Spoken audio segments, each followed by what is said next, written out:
किसान भाइयों, आज की वीडियो में हम बात करेंगे। हमारी गेहूं की फसल लगभग 40 से 60 दिन की हो गई है। जिन किसान भाइयों ने लेट बुआई की है उनकी लगभग 40 दिन की फसल हो रही। जो अगेती बुआई की है उनकी 60 दिन की हो रही। दोनों के लिए बहुत ही अच्छी जानकारी इस वीडियो में मिलेगी।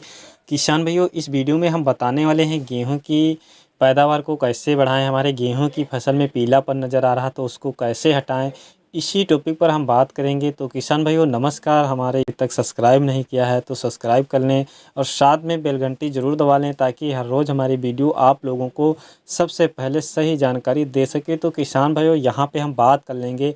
जब हमारी गेहूं की फसल 40 दिन की हो गई है, मतलब हमारी इस समय पर दूसरी हम सिंचाई कर देते हैं। जिन किसान भाइयों ने नहीं की है तो कर लें। दूसरी सिंचाई के बाद कौन सी खाद आपको डालना है, दूसरी सिंचाई के बाद हमें नाइट्रोजन की पूर्ति फिर से करना है पहली सिंचाई पे जो करते हैं, और फिर दूसरी सिंचाई पर भी हमें यूरिया का छिड़काव करना है। तो यहाँ पे 40 किलोग्राम लेना है 1 एकड़ के लिए। अगर आपने पहली सिंचाई पर जिंक का इस्तेमाल नहीं किया है तो आप लोगों को यहाँ पे जिंक का भी इस्तेमाल करना है। किसान भाइयों, जिंक आप लोगों को अगर 33% वाली मिल रही है तो 4 से 5 किलोग्राम यूरिया के साथ मिला लें। अगर 21% वाली मिल रही है तो वही जिंक आप लोगों को 8 किलोग्राम लेना है। किसान भाइयों, अगर आपने पहले सिंचाई पर सल्फ़र का भी इस्तेमाल नहीं किया है तो सल्फ़र का भी इस्तेमाल कर लें। तो किसान भाइयों, जो 90% वाला सल्फ़र आता है इसकी मात्रा आपको 3 से 4 किलोग्राम लेना है 1 एकड़ खेत के लिए। आपको वो भी यूरिया के साथ में अच्छी तरीके से मिलाकर डाल देना है। इसको डालने से किसान भाइयों जो होता है, हमारे पौधे में प्रकाश संश्लेषण प्रक्रिया ज़्यादा होने लगती है, जिससे कि क्लोरोफिल हमारे पौधे में बढ़ जाता है तो नाइट्रोजन ज़्यादा मात्रा में ग्रहण करने लगता है, जिससे कि हमारी पौधा जो है अच्छी तरीके से ग्रोथ करता है, अच्छी तरीके से टलरिंग करता है, कल्ले बढ़ाता है। और किसान भाइयों, एक ये फंगीसाइड का भी काम करता है। तो आपने अगर पहली सिंचाई में इसका इस्तेमाल नहीं किया है तो दूसरी सिंचाई पर कर लें। अगर पहली सिंचाई पर कर लिया है तो आप लोगों को दूसरी सिंचाई में नहीं करना है।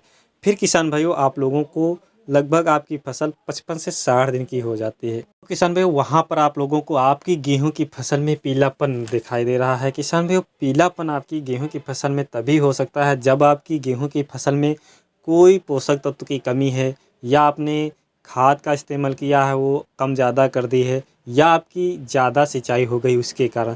तो आप लोगों को ये फार्मूला जो मैं आप लोगों को बताने जा रहा हूँ बहुत ही अच्छा फार्मूला है। ये घर पर आप लोग तैयार करके अच्छी तरीके से स्प्रे कर दोगे तो आप लोगों का गेहूं से पीलापन चला जाएगा, आपकी फसल हरी भरी हो जाएगी। तो किसान भाइयों, आपको लेना है 1 किलोग्राम यूरिया लेना है दानेदार, और 2 किलोग्राम आपको डीएपी लेना है। डीएपी किसान भाइयों आपको 12 घंटे पहले ही भिगो कर रख देना है, जिससे कि सही तरीके से हमारी पानी में ये घुल जाए।